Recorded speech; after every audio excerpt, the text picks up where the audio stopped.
मेरा नाम अवी है। मेरी उम्र 35 साल है। मेरे 2 बच्चे हैं और दोनों ही शहर के अच्छे स्कूलों में पढ़ते हैं। मुझे अपने दोनों बच्चों से बहुत प्यार है और उनके अच्छे फ्यूचर के लिए मैं बहुत मेहनत करता हूँ। मेरी अपनी कपड़े की दुकान है जो आजकल कुछ कम चलती है। मेरी शादी मेरी एक दोस्त से हुई थी। वो बहुत खूबसूरत है मगर जबान की बहुत तीखी है। जो दिल में आता है वह मुंह पर बोल देती है, फिर चाहे सामने वाले को अच्छा लगे या न लगे। मैं अक्सर उसे समझाता हूँ कि ऐसा नहीं करना चाहिए। अगर तुम्हें किसी की बात बुरी भी लगी है तो मुंह पर मत बोला करो। लेकिन उसे मेरी बात समझ ही नहीं आती थी। वो कहती, मैं डरपोक नहीं हूँ, बहादुर हूँ कि दूसरों के मुंह पर ही उनकी बुराई उन्हें बता देती हूँ। लेकिन मुझे उसकी ये आदत पसंद नहीं आती थी। अक्सर मैं उसकी इन बातों को नजरअंदाज कर जाता था। उसकी इन हरकतों की वजह से आजकल मैं उससे कुछ खींचा सा रहने लगा था। कम से कम इंसान को बोलने से पहले बात का ख्याल तो रखना चाहिए कि सामने वाले को उसकी बात बुरी भी लग सकती है। आजकल दुकानदारी कम होने की वजह से मैं बहुत परेशान रहने लगा था। हालांकि मैं भगवान में विश्वास करने वाला आदमी था। दिन इसी तरह गुजर रहे थे। एक दिन मैं दुकान पर बैठा हुआ था। कोई भी ग्राहक नहीं आया था। दोपहर हो चुकी थी, लेकिन एक भी ग्राहक की शक्ल नहीं देखी थी। गर्मी के दिन थे और गर्मी के मारे बुरा हाल था। लाइट भी चली गई थी और मैं हाथ से पंखा चला रहा था। मेरी नज़र सामने वाली कपड़े की दुकान पर जमी हुई थी, जहां एक के बाद एक ग्राहक आ रहे थे और ढेरों खरीदारी करके जा रहे थे। ऐसा नहीं था कि मेरी दुकान छोटी थी या कपड़ा अच्छा नहीं था। मेरे पास हर तरह का कपड़ा मौजूद था, लेकिन फिर भी लोग मेरे पास कम ही आते थे। मैं अभी उस दुकान पर नजरें जमाए बैठा हुआ था, तब अचानक एक तरफ से एक भिखारिन आकर मेरी दुकान के सामने खड़ी हो गई और हाथ फैलाकर मुझसे कुछ मांगने लगी। मगर मेरा ध्यान तो सामने वाली दुकान की तरफ ही था। मेरे दिल ने एकदम से भगवान से शिकायत कर दी, मेरी दुकान पर आखिर कोई क्यों नहीं आता? तभी उस भिखारिन ने ऊंची आवाज में कहा, बाबूजी, मुझे कुछ कपड़ा दे दो। उसकी तीखी और तेज आवाज सुनकर मैं चौंक कर उसे देखने लगा और देखता ही रहा। वह ऊंची, लंबी, एक जवान और खूबसूरत औरत थी। उसने एक घिसा हुआ पुराना सा सूट पहन रखा था, जो काफी गंदा हो चुका था। पाँव में पुरानी सी चप्पल थी, जबकि उसके गोरे रंग पर नाक में एक लौंग भी दमक रही थी, जो उसके गोल चेहरे पर बहुत खूबसूरत लग रही थी। चेहरे पर जगह जगह मिट्टी भी लगी हुई थी, फिर भी वो अच्छी लग रही थी। मैंने उसे देखा तो बस देखता ही चला गया। उसके चेहरे पर इतनी मासूमियत थी कि उसे देखकर दिल ही नहीं भर रहा था। उसने मुझे खोया हुआ देखकर फिर से कहा, बाबूजी, कुछ कपड़ा दे दो। मैं भिखारी हूँ। उसकी विनती सुनकर मैं होश में आ गया। उसकी तरफ ध्यान दिया। वो हसरत भरी निगाहों से मेरी दुकान में लगे कपड़ों को देख रही थी। मैंने कहा, दे दूंगा, पहले ये बताओ, कौन हो तुम? उसने कपड़ों से नजरें हटाकर मुझे देखा और कहा, मेरा नाम सीता है। मैं एक भिखारी हूँ। मुझे उसका नाम काफी प्यारा लगा। मैंने फिर से पूछा, कहाँ से आई हो? उसने बताया, यहाँ से कुछ दूर एक वीरान जगह पर मेरा बसेरा है। वहां पर झोपड़ी में रहती हूँ। मैंने सुनकर सर हिला दिया और एक खूबसूरत सा सूट उसे निकाल कर दे दिया।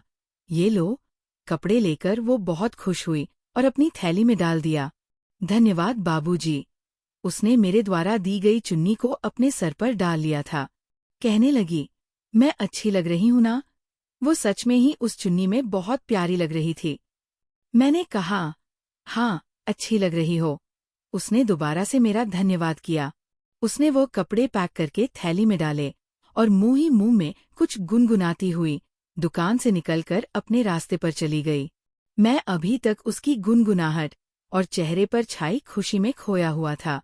अभी उसे गए 5 मिनट ही हुए थे कि एक औरत कपड़े लेने आ गई। मैंने उस भिखारी को निकाल दिया और उस औरत को कपड़े दिखाने लगा। अभी मैं उस औरत से फ्री हुआ था कि 2-3 औरतें और आ गई और कपड़े देखने लगीं।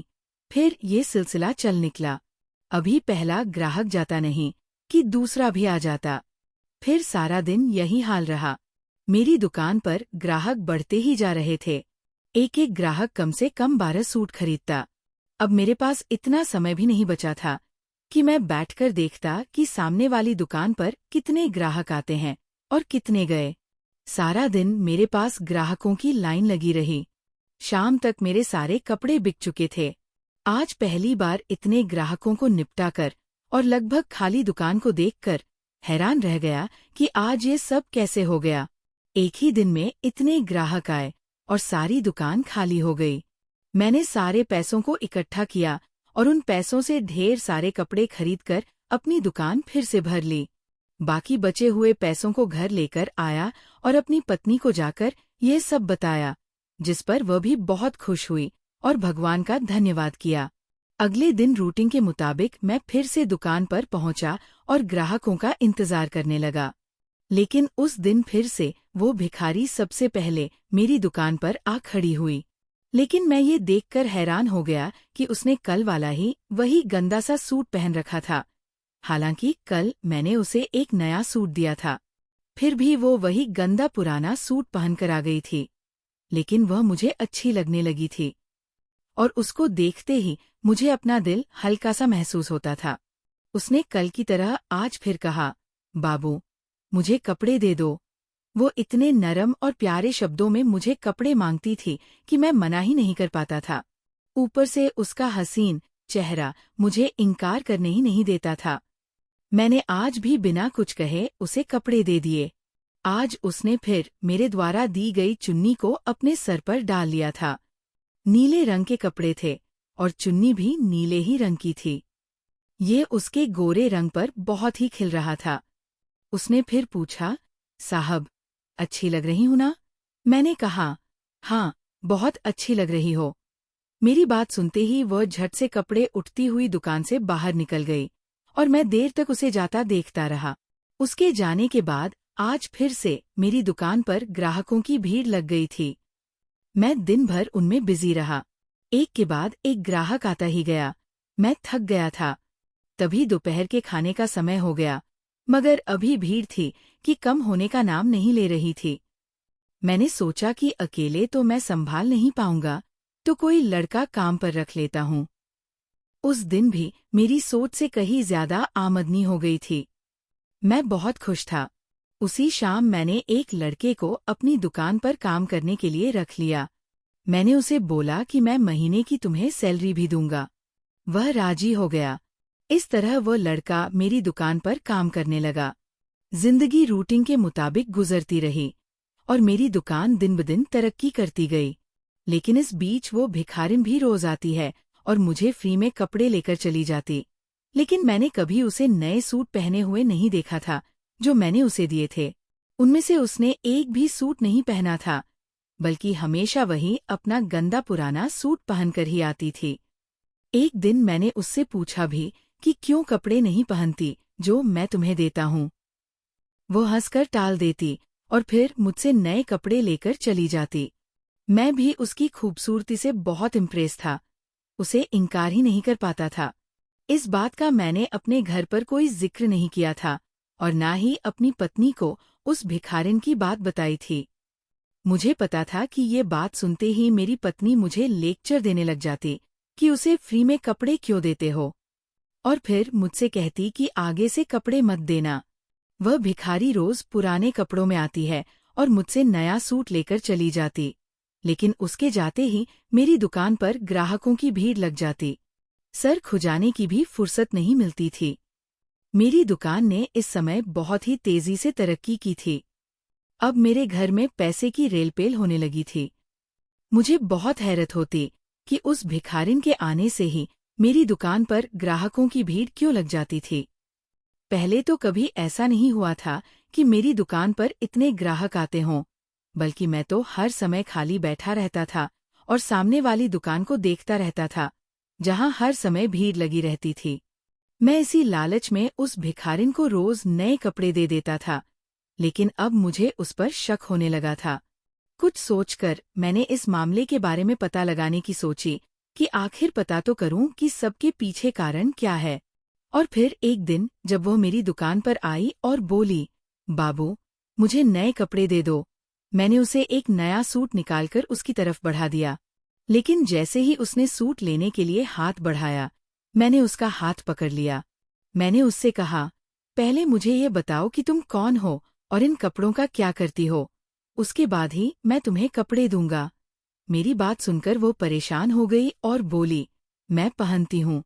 मैंने थोड़ा गुस्सा होकर कहा, मैंने तो तुम्हें कभी नए कपड़े पहने नहीं देखा, बल्कि तुम तो हमेशा इन्हीं गंदे और फटे पुराने कपड़ों में रहती हो। वह कहने लगी, बाबू, मैं अपनी शादी के लिए उन कपड़ों को इकट्ठा कर रही हूँ। उसकी ये बात सुनकर मुझे लगा शायद वो सच कह रही है। तभी खामोशी से कपड़े उसकी तरफ बढ़ा दिए। वह कपड़े लेकर बाहर चली गई, लेकिन मैंने भी उसकी सच्चाई जानने के बारे में ठान लिया था। मैंने अपने दुकान पर काम करने वाले लड़के को दुकान पर बिठाया और फिर मैंने अपनी जीन्स और शर्ट उतारकर अपनी ही दुकान से एक नया कुर्ता पजामा निकालकर पहना और चेहरे पर मास्क पहन लिया। मेरे साथ काम करने वाला लड़का मुझे इस तरह हुलिया बदलते देखकर चौंक गया और पूछने लगा कि मैं ये सब क्यों कर रहा हूँ। मगर मैंने उसके सवाल का कोई जवाब नहीं दिया और उसे दुकान का ख्याल रखने का कहकर दुकान से बाहर निकल आया। मैंने दाएं तरफ देखा तो वह मुझे दूर जाती नजर आई थी। मैं तेजी से अपने कदम उसके पीछे बढ़ाया। रास्ते में एक जगह रुककर लोगों से पैसे मांगती थी, किसी से खाने की चीज मांगती और किसी से जरूरत की कुछ और चीज, और फिर अपना थैला भरती। वो आगे बढ़ जाती। मैं लगातार छुपकर उसका पीछा कर रहा था ताकि सब कुछ मालूम कर सकूं। अभी तक उसको मुझ पर कोई शक नहीं हुआ था, क्योंकि मैंने खुद का हुलिया बदल लिया था। मैं अभी कुछ ही दूर था उससे, जब उसको एक बच्चे के पास जाते देखा। उसने अपना थैला रखकर बच्चों से थोड़ी बातें की और फिर उनके बाल सहलाए। एक बार फिर आगे बढ़ गई। वह पैदल ही जा रही थी, तो मुझे भी पैदल ही उसके पीछे जाना पड़ा। आधा घंटा लगातार पैदल चलने के बाद वह एक वीरान सी जगह पर आ गई थी, जहाँ ज्यादा आबादी नहीं थी, बल्कि आबादी न होने के बराबर थी। यहाँ कुछ झोपड़ियां बनी हुई थी और वह भिखारिन उन्हें झोपड़ियों की तरफ जा रही थी। जितनी भी झोपड़ियां बनी हुई थी, एक दूसरे से काफी फासले पर बनी हुई थी और सब झोपड़ी के आगे पर्दा लगा हुआ था, जिसकी वजह से झोपड़ी के अंदर देख पाना मुश्किल था। मैं उसका पीछा करता रहा और तब तक वह एक झोपड़ी के करीब पहुंच गई थी और उसने पर्दा हटाया। लेकिन ये देखकर मेरी जान निकल गई कि झोपड़ी के अंदर छोटे छोटे बच्चे बैठे हुए थे जो रो रहे थे। उनके साथ एक कम उम्र लड़की भी थी, जो उन बच्चों को चुप करवाने की कोशिश कर रही थी। उस झोपड़ी में इतने बच्चों को देखकर मैं शक में पड़ गया था कि इतने बच्चे उसके नहीं हो सकते, क्योंकि वह तो शादीशुदा भी नहीं लगती थी। तो इसका क्या मतलब था? क्या वह भी कोई बच्चा चोरी करती थी? यकीनन उसने इन सारे बच्चों को चुराया होगा और अब उनको अपने कब्जे में कर रखा होगा। या तो ये इन बच्चों के बदले उनके माँ बाप से पैसे लेगी, या फिर इनको अपने साथ भीख मांगने के धंधे पर लगा देगी और फिर पैसे कमाएगी। या फिर ये भी हो सकता है कि ये बच्चों को गैर कानूनी तरीके से बेच देती हो। ये सारी बातें मेरे दिमाग में आने लगी थी और अब मुझे उस भिखारिन से हमदर्दी होने पर खुद पर अफसोस हो रहा था। मैं खुद को कोस रहा था कि उसकी मासूम और खूबसूरत शक्ल देखकर मैं पिघल गया और उसे इतने समय से फ्री में कपड़े देता रहा। मैं एक पेड़ के पीछे छिपा खुद को कोस रहा था, जबकि मेरी नजरें सामने भी कान पर ही टिकी हुई थी, जो उस कम उम्र लड़की से कुछ कह रही थी। वह लड़की सर हिलाती उसे कुछ बता रही थी। बच्चे लगातार रो रहे थे, जिसकी वजह से उस भिखारी ने अपने थैले में से सबको फल निकाल कर दिए। सारे बच्चे लगभग 2 से लेकर 12 साल तक के थे। मैं अभी उसी को देख रहा था जब साथ वाली झोपड़ी का पर्दा हटा और वहां से एक बूढ़ी औरत बाहर आई। पर मैंने देखा वहां भी 7 से 11 बच्चे नजर आए और सब 8-9 या तकरीबन 11 साल के थे, जिनमें लड़के और लड़कियां दोनों थे। वो औरत अब इस भिखारिन के पास जाकर हाथ हिला हिलाकर कुछ कह रही थी, जिस पर भिखारिन भी कुछ बता रही थी। अब मुझे घबराहट होने लगी थी और घबराहट की वजह से मेरा शरीर पसीना पसीना होने लगा था। मुझे लग रहा था कि यह तो उसका पूरा गिरोह है और इनका ये बच्चों वाला बिजनेस दूर दूर तक फैला हुआ है। इतने सारे बच्चों को इसने कैद करके रखा हुआ है। मैं वहां से वापस अपनी दुकान पर आ गया और कपड़े बदलकर गहरी सांस भरकर खुद को रिलैक्स करने लगा। वो सब कुछ देखकर मेरा दिमाग हिल गया था और समझ नहीं आ रहा था कि क्या करूं। मैंने काम करने वाले लड़के को छुट्टी दी और दुकान बंद करके घर आ गया। बार बार मेरी नजरों के सामने उन मासूम और रोते हुए बच्चों के चेहरे घूम रहे थे जो उस भिखारिन की कैद में थे। ना जाने वह उनके साथ क्या करने वाली थी। ये सोचकर ही मेरा शरीर कांप रहा था। मैंने अपने बच्चों से भी कोई बात नहीं की थी, वरना पहले मैं आते ही अपने बच्चों से बातें करता था और उनके साथ कुछ देर खेलता था। मेरी परेशानी को मेरी पत्नी भी भांप गई थी। मुझे यूं चुप देखकर मेरी पत्नी ने पूछा, क्या हुआ है? इतने परेशान क्यों हो? पहले तो ऐसे कभी परेशान नहीं हुए।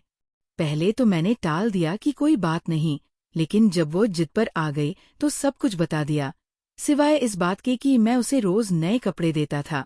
अगर मैं उसे ये बात बता देता तो वह मुझे बेवकूफ समझने लग जाती कि आखिर तुमने ऐसा क्यों किया, फ्री में इतने सारे कपड़े क्यों दिए। मेरी सारी बात सुनकर वह भी सोच में पड़ गई थी कि ये मासूम बच्चों की जिंदगियों का सवाल था। अचानक उसने कहा कि इस सब का हल सिर्फ ये है कि पुलिस को सब कुछ बता दिया जाए, ताकि वो खुद ही बच्चों को उस भिखारिन से छुड़ा सके और उन्हें उनके माँ बाप तक पहुंचा सके। इस तरह आपकी टेंशन भी खत्म हो जाएगी और बच्चे भी अपने माँ बाप के पास पहुंच जाएंगे। अपनी पत्नी की बात सुनकर मैं सोच में पड़ गया था कि तो वो ठीक रही थी। यहाँ बात 2-3 बच्चों की नहीं, बल्कि 25 से 30 बच्चों की थी जो उस भिखारिन की कैद में थे और अपने माँ बाप से दूर तड़प रहे थे। एक अकेला मैं उस भिखारिन से नहीं लड़ सकता था और फिर उसके पूरे गिरोह को पकड़ना बहुत मुश्किल काम था। पुलिस ही सारे मामले को अच्छे से हैंडल कर सकती थी। अगर मैं अकेला ही इस मामले में पड़ता तो शायद मैं खुद भी इस मामले में फंस सकता था। अपनी पत्नी की बात पर सोच विचार करके मैं इस नतीजे पर पहुंचा कि ये मामला पुलिस तक ही जाना चाहिए। अगले दिन भिखारिन सूट लेने आई तो मैंने बिना कुछ कहे सूट उसे दे दिया। फिर काम वाले लड़के को दुकान पर बिठाकर मैं पुलिस स्टेशन की तरफ रवाना हुआ। पुलिस स्टेशन पहुंचकर मुझे 1 घंटा इंतजार करना पड़ा और फिर इंस्पेक्टर के फ्री होने पर मैंने उसके पास जा पहुंचा। इंस्पेक्टर के पूछने पर मैंने सब कुछ बता दिया, जिसे सुनकर इंस्पेक्टर ने कहा कि वो खुद इस मामले को हैंडल करेगा। पुलिस वाले ने कहा कि तुम हमें बस उस जगह की लोकेशन बता दो या फिर हमारे साथ चलो। मैंने इंस्पेक्टर को उस जगह के बारे में बता दिया और कहा, मैं आपके साथ ही जाऊंगा ताकि सब कुछ अपनी आंखों से देख सकूं। मैं इंस्पेक्टर से कुछ देर और बात की और फिर वहां से निकल आया। रूटीन के मुताबिक काम निपटाए। शाम को इंस्पेक्टर का फोन आ गया कि वह इसी समय वहां रेड करने जा रहे हैं, ताकि जल्द से जल्द बच्चों को छुड़वाया जा सके और उनके माँ बाप तक पहुंचा जा सके। कहीं ऐसा ना हो कि उन्हें देर हो जाए और भिखारिन बच्चों को आगे कहीं पहुंचा दे। मैं उसी समय पुलिस थाने की तरफ रवाना हुआ और इंस्पेक्टर से जाकर मिला। इंस्पेक्टर पूरी तैयारी में था। 20 पुलिस वालों की टीम तैयार थी और फिर मेरे आते ही सब वीराने की तरफ रवाना हुए। रास्ते में वह मुझे मेरे बारे में भी पूछ रहा था कि मैं कौन हूँ, क्या करता हूँ। तो मैं भी बिना कुछ छुपाए उसे अपने बारे में सब कुछ बता दिया। इस बीच वह मुझे जुर्म करने वाले लोगों के बारे में भी बताता रहा कि कैसे लोग एक दूसरे के दुश्मन बनकर एक दूसरे को नुकसान पहुंचा रहे हैं। अपने अपने फायदे के लिए दूसरों को मारना, लूटना, उन्हें नुकसान पहुंचाना बहुत आम हो गया है। वह कहते हैं ना कि अपना काम बनता और भाड़ में जाए जनता। मैं पुलिस इंस्पेक्टर की बातों से सहमत था। बातों बातों में हम उस वीराने के पास पहुंच चुके थे। इंस्पेक्टर ने गाड़ियों को कुछ दूर ही रुकवा लिया था और अपने पुलिस कर्मियों को कहा कि झोपड़ियों को चारों तरफ से घेरने को बोल दिया। सारे पुलिस कर्मियों ने झोपड़ियों को चारों तरफ से घेर लिया। मैं गाड़ी के अंदर ही बैठा था क्योंकि पुलिस इंस्पेक्टर ने मुझे बाहर आने से मना कर दिया था कि बाहर आने में तुम्हें खतरा हो सकता है। ऐसा ना हो कि घर के लोग हमला कर दें। ऐसे में तुम्हारी जान को खतरा हो सकता है। मैं भी गाड़ी के अंदर बैठा ही इन लोगों की कार्रवाई देख रहा था। झोपड़ियों को घेर लिया गया था और इंस्पेक्टर अब भिखारिन को बाहर आने के लिए कह रहा था। इंस्पेक्टर की आवाज सुनकर भिखारिन, वो बूढ़ी औरत और वो कम उम्र की लड़की बाहर आ गए थे। इंस्पेक्टर ने कहा, फौरन अपने आप को हमारे हवाले कर दो। वो तीनों कुछ परेशान सी लग रही थी। मैं दूर बैठा उनके चेहरे के हाव भाव को देख सकता था। भिखारिन हाथ जोड़कर इंस्पेक्टर से कुछ कह रही थी, लेकिन इंस्पेक्टर सिर हिला रहा था। थोड़ी देर में झोपड़ी से बच्चे भी बाहर आ गए थे और ये सब कुछ देख रहे थे और रो रहे थे। इंस्पेक्टर ने अपने पुलिस कर्मियों को समझाया कि वह इन तीनों को गिरफ्तार कर ले। वह तीनों रोती हुई हाथ जोड़ रही थी, लेकिन इंस्पेक्टर नजरअंदाज करते हुए हथकड़ियां डालकर उन तीनों को वैन में डाल चुका था। कुछ देर बाद झोपड़ियों की तलाशी ली गई, लेकिन कुछ भी खास नहीं मिला। किसी तरफ से कोई हमला भी नहीं हुआ था। शायद उसके साथी ही कहीं छुपकर बैठे हुए थे या यहाँ मौजूद ही नहीं थे। सारे बच्चे रो रहे थे, लेकिन उन्हें जल्दी ही जीपों में सवार कर लिया गया और फिर वापस थाने की तरफ चल दिए। मैंने इंस्पेक्टर से बात करके विश्वास लिया कि वह बच्चों को उनके घर तक पहुंचा देगा। इस केस के लिए अलग से फाइल तैयार कर ली गई थी और उन तीनों भिखारिनों को जेल में बंद कर दिया गया था। मैं बहुत रिलैक्स होकर घर वापस आ गया था। मैंने एक बहुत ही अच्छा काम किया था, तो मैं अंदर से बहुत खुश था। घर आने के बाद मैंने सब कुछ अपनी पत्नी को बताया, जिसे सुनकर वह भी खुश हो गई थी कि चलो सब कुछ अच्छे से हो गया और किसी तरह का कोई नुकसान भी नहीं हुआ। मैंने भी सोचा कि चलो बेसहारा बच्चों को उनके माँ बाप मिल जाएंगे। अगले दिन मैं अपनी दुकान पर आ गया था। रूटीन के अनुसार वो भिखारिन न आई थी, और आती भी कैसे, वो तो जेल में थी। मैं भी सुकून से बैठा ग्राहक के आने का इंतजार कर रहा था, लेकिन एक बज गए थे और कोई भी ग्राहक नहीं आया था। मैं सामने वाली दुकान की तरफ देखने लगा, जहां आज मेरी दुकान से भी ज्यादा भीड़ लगी हुई थी। दोपहर से शाम हो गई, मगर सिर्फ एक ग्राहक आया और सिर्फ एक सूट लेकर चला गया था। मैं कुछ परेशान हुआ, क्योंकि एक बार भी फिर से वही स्थिति हो गई थी जो उस भिखारिन के आने से पहले होती थी। अगले 2 दिन ऐसे ही निकल गए थे, मगर दुकान पर कोई भी ग्राहक आता ही नहीं था। कमाई बिल्कुल ना के बराबर हो गई थी। मेरी दुकान पर काम करने वाला लड़का भी परेशान था कि अगर ऐसा ही रहा तो फिर उसकी नौकरी चली जाएगी। मैं भी परेशान था कि अगर ऐसा ही रहा तो मैं इस लड़के को काम पर नहीं रख पाऊंगा। भला मैं उसे सैलरी कहाँ से दूंगा? मैं सोच में पड़ गया था। भिखारिन न आती थी तो मेरी दुकान पर भीड़ कम हो गई थी। अब तो मुझे ऐसा लगा जैसे मुझे उसकी बद्दुआ लग गई है, लेकिन वह मुझे बद्दुआ कैसे देती, उसे तो पता ही नहीं था कि उसका राज मैंने जाकर पुलिस को बताया है। मैं बहुत परेशान रहने लगा था, क्योंकि दिन ब दिन मेरी दुकान पर जो लोग आते थे वह भी आना बंद हो गए थे। मैं सारा दिन दुकान पर मक्खियों मारा करता था और ग्राहकों का इंतजार करता रहता। मैं अपनी पत्नी को अपनी परेशानी बताई तो वह भी चिंता में पड़ गई थी, लेकिन इसका हल तो उसके पास भी नहीं था।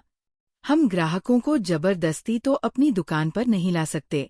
एक दिन ऐसे ही मैं इंस्पेक्टर को फोन कर उसे भिखारिन के बारे में पूछा, तो उसने बताया कि वह अपना मुंह खोलने पर राजी नहीं है।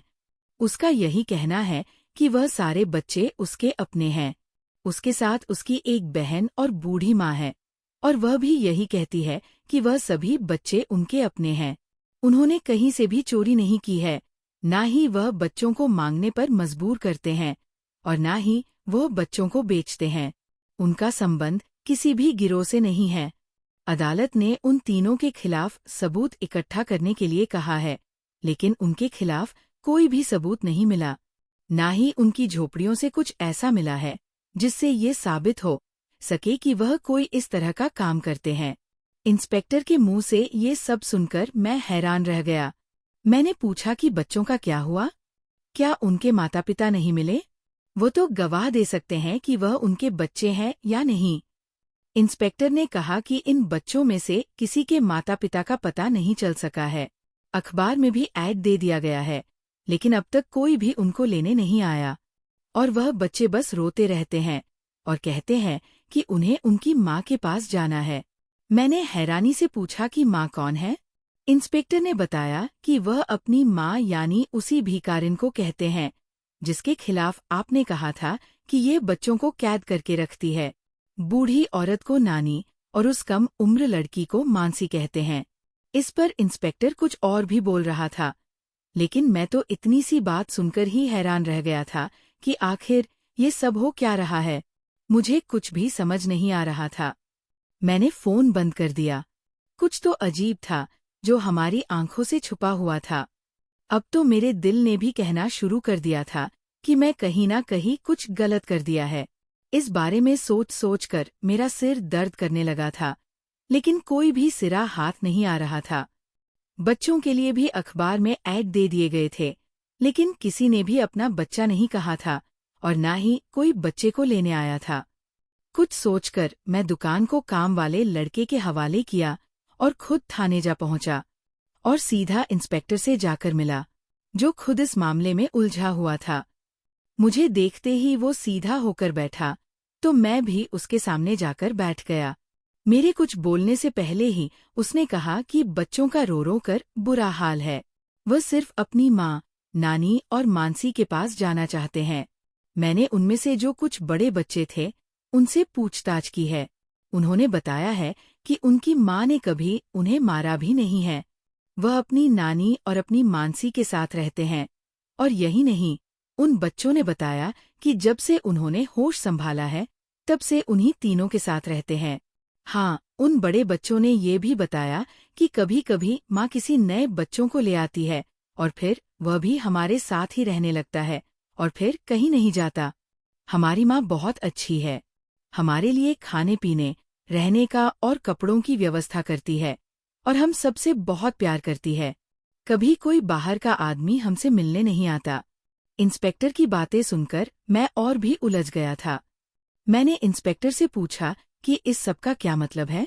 इंस्पेक्टर ने कहा कि मुझे तो लगता है कि आपने जो कुछ बताया था वो सिर्फ गलतफहमी है। इन तीनों के खिलाफ हमें कोई भी सबूत नहीं मिले हैं। जरूर आपको कोई गलतफहमी हुई होगी। अभी मैं उन औरतों से पूछताछ करने ही जा रहा था कि आप आ गए। मैंने कहा कि मैं भी चलता हूँ। मैं इंस्पेक्टर के साथ उन तीनों औरतों के पास आ गया, जो एक ही जगह पर बंद थे। उन तीनों की हालत पर मुझे बहुत दया आई। साफ मतलब था कि लेडी इंस्पेक्टर ने उनसे सब कुछ उगलवाने के लिए उन पर हाथ साफ किया था। मुझे देखते ही वो खूबसूरत सी भिखारी जल्दी से मेरी तरफ लपकी थी और फिर सलाखों को थाम कर कहने लगी, बाबूजी, अच्छा हुआ कि तुम आ गए। मुझे पता था मेरा भगवान मेरे लिए किसी ना किसी को मेरा मददगार बनाकर जरूर भेजेगा, हमें बचाने के लिए। और देखो तुम आ गए। उसकी आंखों पर विश्वास की छड़ी पट्टी देखकर मैं शर्मिंदा हो गया। जिसे वह अपना मददगार समझ रही थी, वही तो असल में उसे यहाँ पहुँचाने का जिम्मेदार था। इंस्पेक्टर ने खामोशी से हमें देखा। मैंने पूछा कि तुम इतने सारे बच्चों को अपने पास क्यों रखती हो? आखिर ये बच्चे किसके हैं? उसने कहा कि ये सारे बच्चे मेरे हैं। मैंने थोड़ा गुस्से से कहा कि मैं जानता हूँ, तुम शादीशुदा नहीं हो और इतने बच्चे तुम्हारे नहीं हो सकते। उसने कहा, सगे नहीं तो क्या हुआ, मगर मैंने इन्हें पाला है तो ये मेरे ही बच्चे हुए। छोटी उम्र में ही मेरा बाप गुजर गया था। हम पहले भी झोपड़ियों में रहते थे और मांग मांग कर गुजारा करते थे। माँ बीमार पड़ गई तो मैंने भिख मांगना अपना धंधा बना लिया, क्योंकि मैं अनपढ़ थी। कहीं कोई इज्जतदार नौकरी नहीं कर सकती थी। खुद को इतना मजबूत बना लिया कि कोई मर्द बुरी नजर डालने से पहले डरता था। मैं गलीगली भीख मांगती तो कई बच्चे मुझे बेसहारा मिल जाते थे, जिनके सर पर ना माँ का साया होता था और ना ही बाप का। ये सारे बच्चे सड़कों के किनारे सोते और मांग मांग कर खाते। कुछ बच्चे तो इतने छोटे होते हैं कि उनको पता भी नहीं होता था कि वह क्या कर रहे हैं। और कुछ बच्चे तो मुझे ऐसे मिले थे जो सिर्फ 1 या 2 दिन के थे। शायद किसी के पाप की वजह से इस दुनिया में आ गए थे और उसे कूड़े में फेंक दिया गया था। मैं उन बच्चों को उठा लाती थी और उन्हें पालती थी, उनकी देखभाल करती थी। ऐसे करते करते मेरे पास 200 बच्चे जमा हो गए। लोग बच्चों को खुद से दूर करते हुए ये भी नहीं सोचते कि यह कितना बड़ा पाप है। अनाथ बच्चों के रिश्तेदारों का फर्ज होता है कि वह इन अनाथ बच्चों की परवरिश करें, मगर आज के दौर में इंसानियत जैसे मर गई है। बच्चों के अनाथ होते ही उनके रिश्तेदार भी उन्हें भूल जाते हैं। आप इन बच्चों से खुद पूछ लो, मैंने इन बच्चों को पाला है, मेरी माँ ने और मेरी बहन ने पाला है। उस भिखारिन की बात सुनकर मैं शर्मिंदा हो गया कि मैं उसे कितना गलत समझा था। इंस्पेक्टर ने अदालत में जमा करवाई रिपोर्ट वापस ले ली थी और उस भिखारिन की माँ, बहन और बच्चों को छोड़ दिया था, लेकिन अपने तौर पर कुछ समय तक उन पर नजर रखवाई थी। लेकिन सब कुछ वैसा ही था जैसा उस भिखारी ने कहा था। तभी इंस्पेक्टर ने कुछ लोगों के साथ मिलकर एक छोटी सी जगह पर एक मकान उनके लिए बनवा दिया था, जिसमें वो सारे बच्चों के साथ रहने लगी थी। वह मुझे और इंस्पेक्टर को ना जाने कितनी दुआएं देती। मैं भी उन बच्चों के लिए कपड़े और खाने पीने का सामान भेजता रहता था। और भगवान का करिश्मा फिर हुआ कि मेरी दुकान पर ग्राहकों की भीड़ बढ़ने लगी थी। और उस इंस्पेक्टर की भी प्रमोशन हो गई थी। मुझे अब समझ आ गया था कि यह एक गरीब को दिए गए पुण्य का फल था। मैं भगवान का धन्यवाद किया कि समय रहते मुझे सारी सच्चाई पता चल गई थी। तो दोस्तों, आपको ये कहानी कैसी लगी हमें कमेंट बॉक्स में ज़रूर बताएं। साथ ही वीडियो को लाइक करना ना भूलें।